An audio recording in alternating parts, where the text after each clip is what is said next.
Hi everyone, in this video I'm going to be reading from the King James Version of the Holy Bible, and I'm going to be picking up where I left off on the book of Acts chapter 22. So let's get started. It says, Men, brethren, and fathers, hear ye my defense, which I make now unto you. And when they heard that he spake in the Hebrew tongue to them, they kept the more silent, and he saith, I am verily a man which am a Jew, born in Tarsus, a city in Cilicia, yet brought up in the city at the feet of Gamaliel, and taught according to the perfect manner of the law of the fathers, and was zealous toward God, as ye all are this day. And I persecuted this way unto the death, binding and delivering into prisons both men and women, as also the high priest doth bear me witness, and all the estate of the elders, from whom also I received the letters unto the brethren, and went to Damascus to bring them which were there bound unto Jerusalem for to be punished.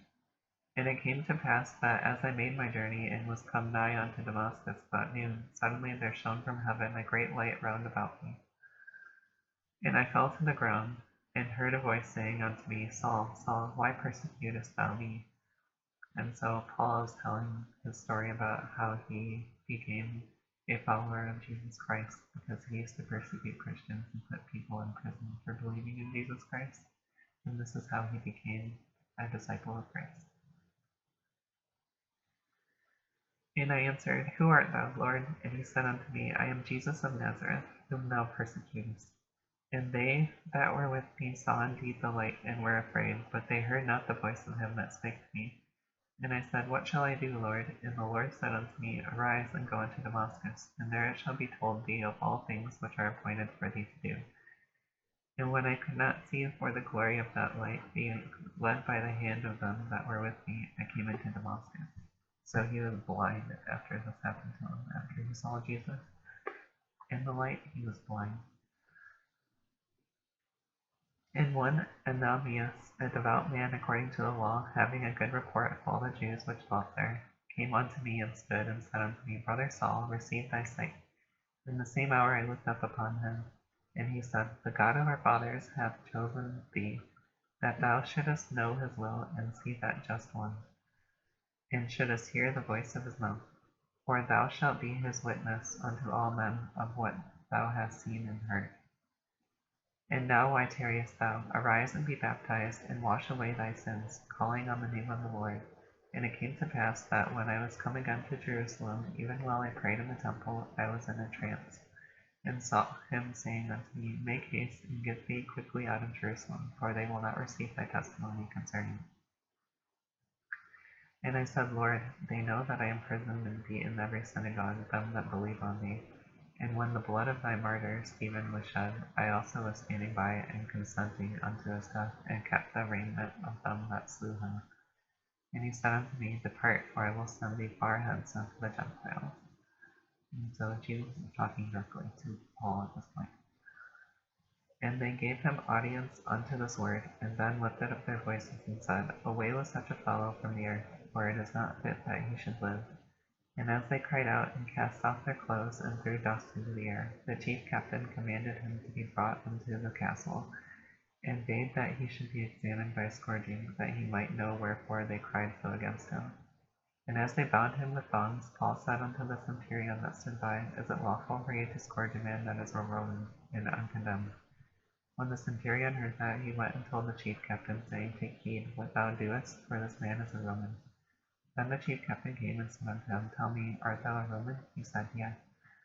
And the chief captain answered, With a great sum obtained I this freedom. And Paul said, But I was free born. Then straightway they departed from him which should have examined him, and the chief captain was afraid, after he knew that he was a Roman, and because he had bound him. On the morrow, because he would have known the certainty wherefore he was accused of the Jews, he loosed them from his bands, and commanded the chief priests and all their council to appear, and brought Paul down and set him before them. And so that ends chapter 22, and I'm going to go to chapter 23 of the book of Acts now. And Paul, earnestly beholding the council, said, Men and brethren, I have lived in all good conscience before God until this day. And the high priest Ananias commanded them that stood by him to smite him on the mouth. Then said Paul unto him, God shall smite thee, thou wall. For sittest thou to judge me after the law, and commandest me to be smitten contrary to the law?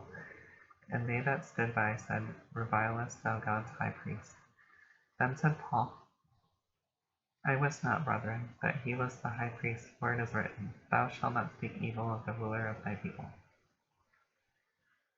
But when Paul perceived that the one part were Sadducees and the other Pharisees, he cried out in the council, Men and brethren, I am a Pharisee, the son of a Pharisee, of the hope and resurrection of the dead, I am called in question. And when he had said so, there arose a dissension between the Pharisees and the Sadducees, and the multitude was divided. For the Sadducees say that there is no resurrection, neither angel nor spirit, but the Pharisees confess both. And there arose a great cry, and the scribes that were of the Pharisees' part arose and strove, saying, We find no evil in this man, but if a spirit or an angel have spoken to him, let us not fight against God. And when there arose a great dissension, the chief captain, fearing lest Paul should have been pulled in pieces of them, commanded the soldiers to go down and to take him by force among them, and to bring him into the castle. And the night following the Lord stood by him, and said, Be of good cheer, Paul, for as thou hast testified of me in Jerusalem, so must thou bear witness also at Rome. And when it was day, certain of the Jews banded together and bound themselves under a curse, saying that they would neither eat nor drink till they had killed Paul. And they were more than 40 which had made this conspiracy. So the Jews were conspiring to kill Paul. And they came to the chief priests and elders, and said, We have bound ourselves under a great curse, that we will eat nothing until we have slain Paul. Now therefore you with the council signify to the chief captain, that he bring him down unto you tomorrow, as though ye would inquire something more perfectly concerning him, and we, or ever he come near, are ready to kill him. And when Paul's sister's son heard of their lying in wait, he went and entered into the castle, and told Paul. Then Paul called one of the centurions unto him, and said, Bring this young man unto the chief captain, for he hath a certain thing to tell him. So he took him and brought him to the chief captain, and said, Paul the prisoner called me unto him, and prayed me to bring this young man unto thee, who hath something to say unto thee. Then the chief captain took him by the hand, and went with him aside privately, and asked him, What is that thou hast to tell me? And he said, The Jews have agreed to desire thee that thou wouldest bring down Paul tomorrow into the council, as though they would inquire somewhat of him more perfectly.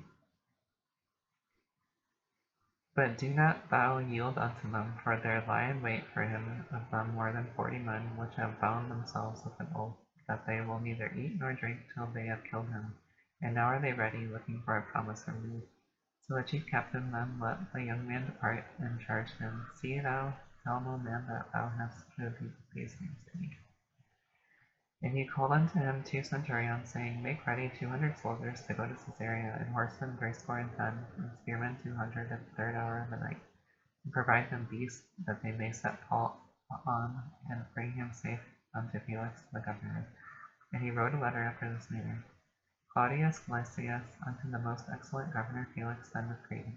This man was taken of the Jews, and should have been killed of them. Then came I with an army and rescued him, having understood that he was a Roman. And when I would have known the cause wherefore they accused him, I brought him forth unto their council,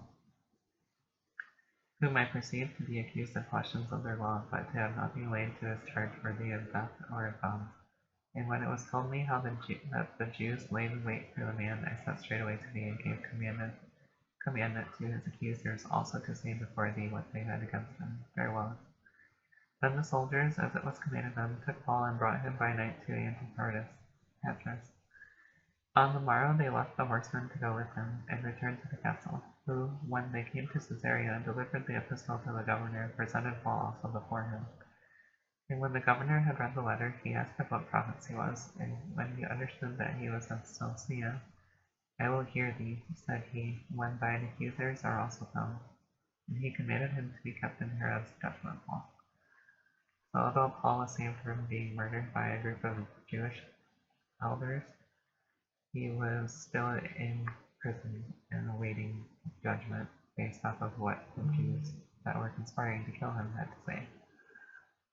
And so that is the story of how Saul, who persecuted Christians, became Paul and started preaching the gospel and was thrown in jail just like he had thrown people in jail in his life before. And that ends chapter 23, and I will see you in the next video. Thank you for watching, and have a good day. Bye.